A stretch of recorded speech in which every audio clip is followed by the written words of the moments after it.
My name is Sunny Zhang Mani. My student number is 0541040. Level is freshman. Speech title: Linda Liukas. A delightful way to teach kids about computers. Code is not universal language. In the 70s, it was punk music that drove a whole generation. In the 80s, it was probably money. But for my generation of people, software is the interface to our imagination and our world. And that means that we need a radically more diverse set of people to build those products, to not see computers as mechanical and lonely and boring and magic, to see them as things that can tinker and turn around and twist and so forth. My personal journey into the world of programming and technology started at the tender age of 14. I had this mad teenage crush on an older man, and the older man's question just happened to be the then Vice President of the United States, Mr. Al Gore. And I did what every single teenage girl would want to do. I wanted to somehow express all of this love, so I built him a website. It's over here. And in 2001, there was no Tumblr, there was no Facebook, there was no Pinterest. So I needed to learn to code in order to express all of this longing and loving. And that is how programming started for me. It started as a means of self-expression. Just like when I was smaller, I would use crayons and Legos. And when I was older, I would use guitar lessons and theater plays. But then, there were other things to get excited about, like poetry and knitting socks and conjugating French irregular verbs and coming up with make-believe worlds and Bertrand Russell and his philosophy. And I started to be one of those people who feel that computers are boring and technical and lonely. Here's what I think today. Little girls don't know that they are not supposed to like computers. Little girls are amazing. They are really good at concentrating on things and being exact, and they ask amazing questions like what and why and how and what if. And they don't know that they are not supposed to like computers. It's the parents who do. It's the parents who feel like computer science is this esoteric weird science discipline that only belongs to the mystery makers. That is almost as far removed from everyday life as, say, nuclear physics. And they're partly right about that. There's a lot of syntax and controls and data structures and algorithms and practices, protocols and paradigms and programming. And we as a community, we've made computers smaller and smaller. We've built layers and layers of abstraction on the top of each other between the man and the machine, to the point that we no longer have any idea about computers' work or how to talk to them. And we do teach our kids how the human body works. We teach them how the combustion engine functions, and we even tell them that if you want to really be an astronaut, you can become one. But when a kid comes to us and asks, so what is the bubble sort algorithm? Or how does the computer know that what happens when I press play? How does it know which video to show? Or Linda, is internet a place? We adults, we grow oddly silent. It's magic, some of us say. It's too complicated, the others say. Well, it's neither. It's not magic and it's not complicated. It all just happened really fast.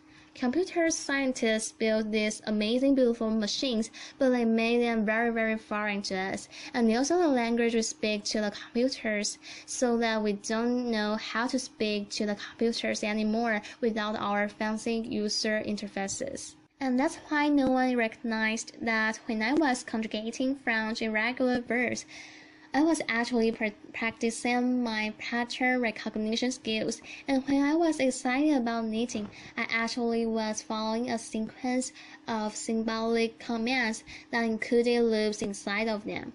And that Bertrand Russell's lifelong quest to find an exact language between English and mathematics found its home inside of a computer.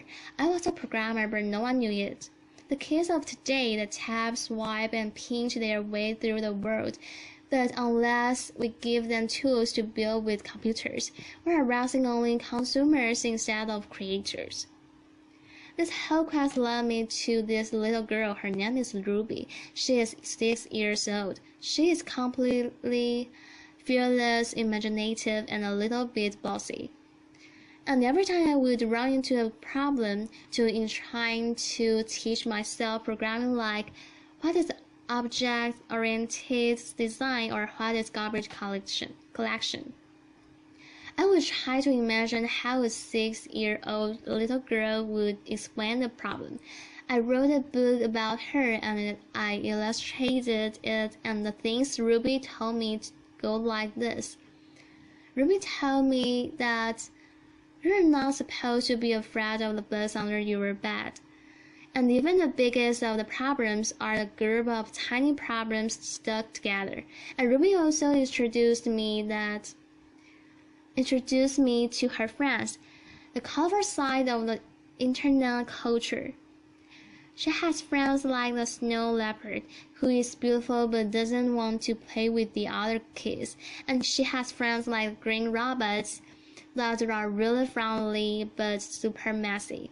And she has friends like Liukas, the penguin who's really ruthlessly efficient but somewhat hard to understand, and idealistic foxes, and so on. In Ruby's world, you learn technology through play, and for instance, computers are really good at repeating stuff, so the way Ruby would teach loops goes like this.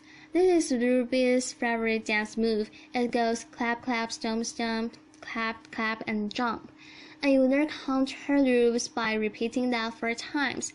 And you learn while loops by repeating that sequence while I am standing on one leg. And you learn until loops by repeating that sequence until mom gets really mad. Laughter. And most of all, you learn that there are no ready answers. When coming up with a curriculum for Ruby's world, I needed to really ask the kids how they see the world and what kind of questions they have, and I would organize play testing sessions. I would start by showing the kids these 4 pictures. I would show them a picture of a car, a grocery store, a dog, and a toilet. I would ask, which one of these do you think is a computer?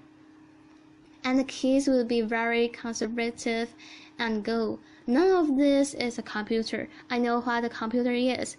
It's that glowing box in front of which mom or dad spends way too much time. But then we would talk and we would discover that actually a car is a computer. It has a navigation system inside of it. And a dog might not be a computer, but it has a collar, and a collar might have a computer inside of it. And grocery stores, they have so many different kinds of computers, like the cashier system and the burglar alarms. And kids, you know what? In Japan, toilets are computers, and there's even hackers to hack them. Laughter. And we go further, and I give them these little stickers with an on or off button on them. And I tell the kids, today you have this magic ability to make anything in this room into a computer. And again, the kids go, sounds really hard. I don't know the right answer for this, but I tell them, don't worry, your parents don't know the right answer either. They've just started to hear about this thing called the Internet of Things. But you kids, you are going to be the ones who are really going to live up in a world where everything is a computer. And then I had this little girl who came to me and took a bicycle lamp, and she said, "This bicycle lamp, if it were a computer, it would change colors." And I said, "That's a really good idea. What else it could do?"